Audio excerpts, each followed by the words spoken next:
సౌజన్య గారు ఒక్క విషయం, ఓకే నా మాట వినాలి. ఆవిడ అని చెప్పే అంశాలు ఏంటంటే, నాతోటే లైవ్లో ఆవిడ మాట్లాడింది, నేను అందుకని అంత క్లియర్గా మిమ్మల్ని అడుగుతున్నాను అసలు ఏంటి అని. నా దగ్గర ఎవిడెన్స్లు ఉన్నాయి, ఏ కారు లోపలికి వెళ్ళింది, ఏం తీసుకుంటూ వెళ్ళింది, ఏం తీసుకుంటూ వచ్చింది, మొత్తం విత్ ప్రూఫ్స్తో సహా నేను బయట పెడతాను, జనాలు వెళ్ళి ఆయన ఓడిస్తాను అని. ఉంటే పెట్టమనండి, ఇబ్బంది ఏంటి?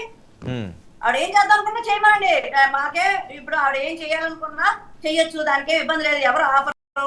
ఆవిడ కాకపోతే వెళ్ళిపోయి అలా మాట్లాడటం అనేది అది కరెక్ట్ కాదు. నిజంగా మీకు ఇబ్బంది ఉన్నట్టుగా ఎందుకు ఉన్నప్పుడే అడగలేదు? నిజంగా ఇక్కడే ఉండి మీరు ప్రశ్నించాల్సింది కదా, మనోహర్ గారిని పాయింట్అవుట్ చేయాల్సింది కదా. బయటికి వెళ్ళిపోయి ప్రెస్ మీట్లు పెట్టి సాక్షి టీవీలో కూర్చొని మీరు చెప్తున్నారు అంటే ఇంకా దానికి అర్థం ఏంటి? బ్యాక్ అండ్ ఎవరో ఉండి సపోర్ట్ చేస్తున్నట్టే కదా. పార్టీ అండి ఒక కుటుంబం అండి, కుటుంబంలో ఎన్నో సమస్యలు ఉంటాయి, ఎన్నో ఇబ్బందులు ఉంటాయి, మనం ఎలా పరిష్కరించుకోవాలి? అలా పరిష్కరించుకోవాలి. అలా కాకుండా మేము రోడ్డు ఎక్కుతాం అనుకున్నప్పుడు రోడ్డు ఎక్కారు, వెళ్ళారు, సాక్షి ఛానల్లో కూర్చున్నారు అంటేనే వాళ్ళు బ్యాక్ అండ్ సపోర్ట్ తో ఇదంతా చేస్తున్నారు. అర్థం మాట్లాడితే కాదు. అసలు జనసేన పార్టీ కాదండి, జనసేన పార్టీలో మహిళలకి అసలు విలువే ఉండట్లేదు. ఆవిడేమోని కన్నీరు పెట్టుకుండి స్టేజ్కి తీసుకొచ్చిందట.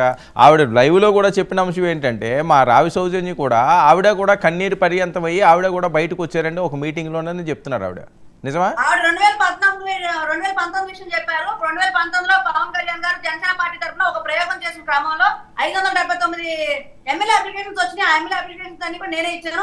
నేనేదో నాకు టికెట్ రాలేదని చెప్పని ఆ 594 ఎమ్మెల్యే అప్లికేషన్స్ లో నేను కూడా ఆ అప్లికేషన్ పెట్టడం జరిగింది.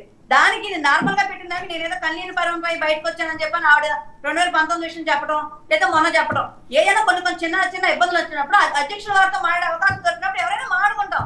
దాంట్లో అదేం పెద్ద విషయం కాదే. అది ఇంట్లో సమస్య ఉన్నప్పుడు ఒక కుటుంబంలో ఒక నలుగురు ఉన్నప్పుడు నలుగురు అభిప్రాయాలు కరెక్ట్ గా ఉండవు. అలాంటిది ఇదొక పార్టీగా ఇంత వ్యవస్థను పవన్ కళ్యాణ్ గారు తన బతుకన్నాల మీద నడుస్తున్నప్పుడు అనేక అంశాలు ఉంటాయి, అనేక పరిణామాలు ఉంటాయి, అనేక ఆలోచన విధానాలు ఉంటాయి. ఆలోచన విధానాలను తీసుకునే క్రమంలో కొన్ని భావోద్వేగాలు కూడా ఉంటాయి. ఎందుకంటే పార్టీని మేము ఒక ఎమోషనల్ గా తీసుకుంటాం కాబట్టి కొన్ని ఏదైతే అడ్మినిస్ట్రేషన్ పరంగా ఉన్న ఇబ్బందులు ఏదైతే ఉన్నాయి అవి చెప్పుకోవడం జరిగింది. దానికి ఏదో కన్నీటి పర్వంతో అయిపోయి వచ్చేసే పరిస్థితి అంటే అదేమీ జరగదు. కాకపోతే ఇక్కడ పొలిటికల్ గా మనం ఆలోచించాలి కాబట్టి పొలిటికల్ గా అయితే ఖచ్చితంగా ఆవిడ ఏదైతే వ్యాఖ్యలు చేశారో అవి పూర్తిగా అవాస్తవం అని చెప్పని నేను చెప్తాను. నిజంగా దానికి ఏమైనా ప్రూఫ్స్ ఉంటే కదా నిరూపించండి, మీకు ఇబ్బంది లేదు కదా, నిరూపించండి. డబ్బులు తీసుకున్నా అని చెప్పంటున్నారు నానేంద్ర గారిని, నిరూపించండి. అలాగే నాదల మనోహర్ గారి విషయంగా వస్తే నాదల మనోహర్ గారు ఫస్ట్ నుంచి ఎవరు బయటకు వెళ్ళిపోయే పరిస్థితి వచ్చినా కూడా ప్రతి ఒక్కరు నాదల మనోహర్ గారినే చూపిస్తున్నారు. కానీ పనిచేసింది ఎవరు?